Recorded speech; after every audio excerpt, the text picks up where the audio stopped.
Every craft demands something. This one demands the body. 10 hours a day, sometimes 12, sitting, standing at the machine, hammering, heating, polishing until the metal shines. Heat that stays in the skin even after 2 baths. Dust that irritates the hands. Back pain, shoulder strain, eyes strained from focusing on details smaller than a fingernail. This is not romantic work. This is endurance. And after 20 years, Marimuthu's body knows the cost. The work begins early and it does not stop until the plate is done. Some days orders pile up. 10 hours become 12, 12 become 14. Standing at the machine for 4 hours straight, no breaks, because the rhythm cannot be interrupted. Because once the metal cools, the entire process must restart. The work causes back pain, shoulder strain, and muscle contraction. Standing at the machine for 4 hours continuously causes body pain. The work itself is not mentally hard, but physically it is demanding. Due to constant heat exposure, hair gets damaged and reduces.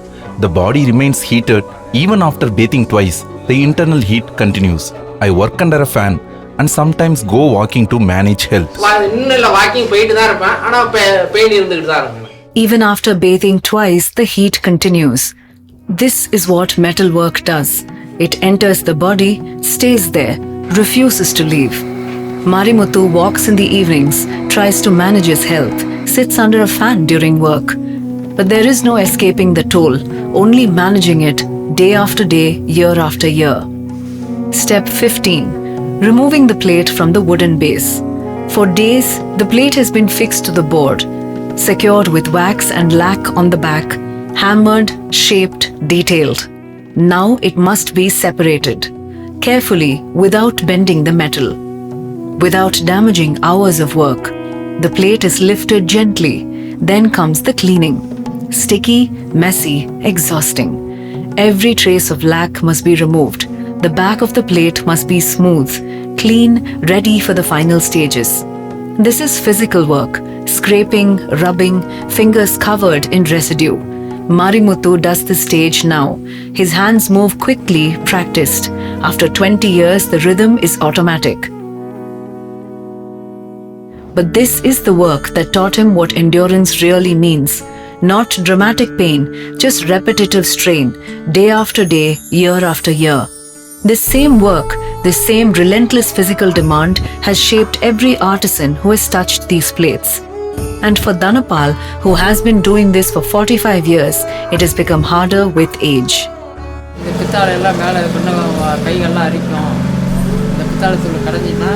The brass work causes irritation. The dust from the brass affects the hands. The physical effort required is high. Only when you put in that effort does the form come out. Even if machine work exists today, handwork carries greater value. That's where the detailing and fine nuances exist. The brass dust burns, the hands irritate, but the work continues. Because handwork carries value. Because the fine detailing, the nuances that make a plate authentic, exist only in the hand. Machines can shape the base, but they cannot replicate 45 years of touch, of knowing exactly when the metal is ready, of feeling when the pressure is right. That knowledge lives in the body, and the body pays for it. Step 16. Fixing the center plate. The main figure, the deity, the portrait, the logo, has been prepared separately, shaped, polished, perfected. Now it must be positioned onto the base, aligned precisely, fixed permanently. This is delicate work. If the center is even slightly off, the entire plate loses balance. The eye notices, the design fails. Marimuthu uses heat, applies pressure, ensures the bond holds. One chance, no room for error. And when the center locks into place, the plate finally looks complete. But it is not done, not yet. Step 17. Polishing. This is the only stage in the entire process where rework happens. Every other stage is final, but polishing allows adjustment. Correction, refinement. The plate has dried. Now comes the final transformation. First, washing. A brass brush and ash. Marimuthu scrubs every surface, removing the last traces of lac, clearing away dullness. Then comes the natural polishing materials. Soaked soap nut seeds, shikakai, tamarind, sulfur, ash. Traditional materials applied step by step, each one bringing out the shine without damaging the metal. One section at a time, buffing, checking, buffing again. The brass must shine like gold. The copper must glow warm. The silver must reflect light without streaks. After each round, Marimuthu wipes the plate immediately, dries it because moisture causes darkening. And control here is everything, until the artisan's hand says it's done.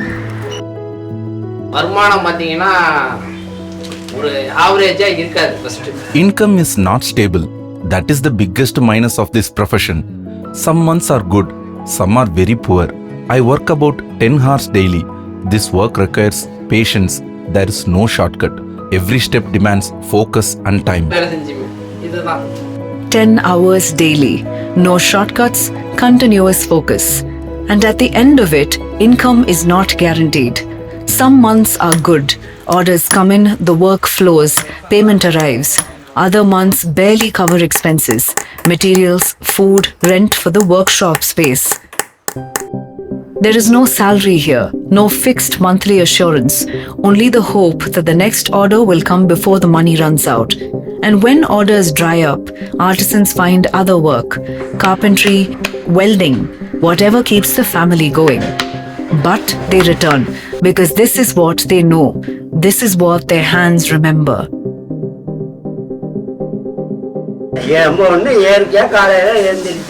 I wake up early and clean and arrange my tools properly. Even if there are apprentices, I ensure my workbench is in order. After bathing, I eat lightly, maybe 4 idlis. If I eat heavily, I cannot sit and work comfortably. This craft requires physical balance. 4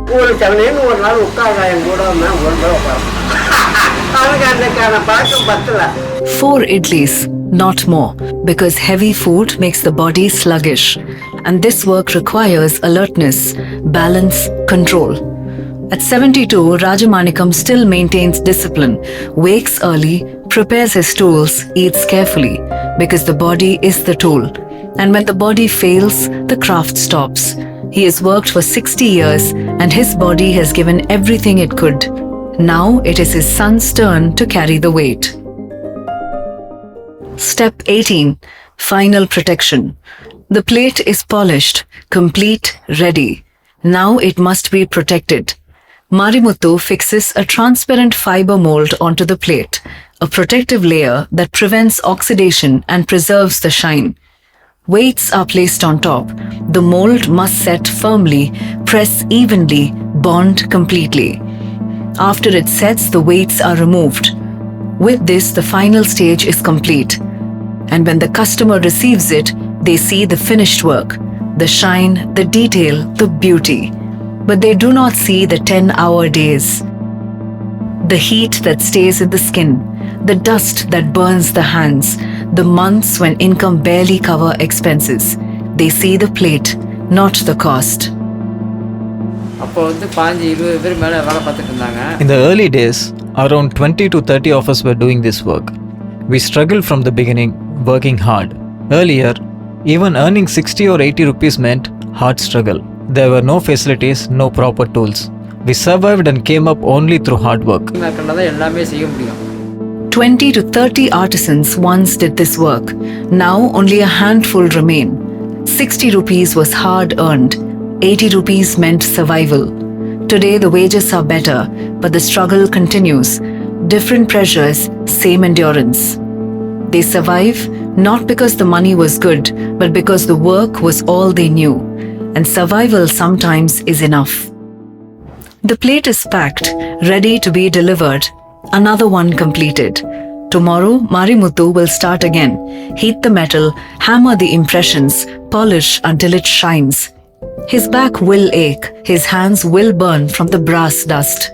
The heat will stay in his body long after the work is done. But he will return. Because this is not just work, it is identity. And some costs are not measured in money, they are measured in years, in endurance, in the quiet determination to continue even when the body begs to stop. That is the cost of craft, and Marimuthu pays it every single day.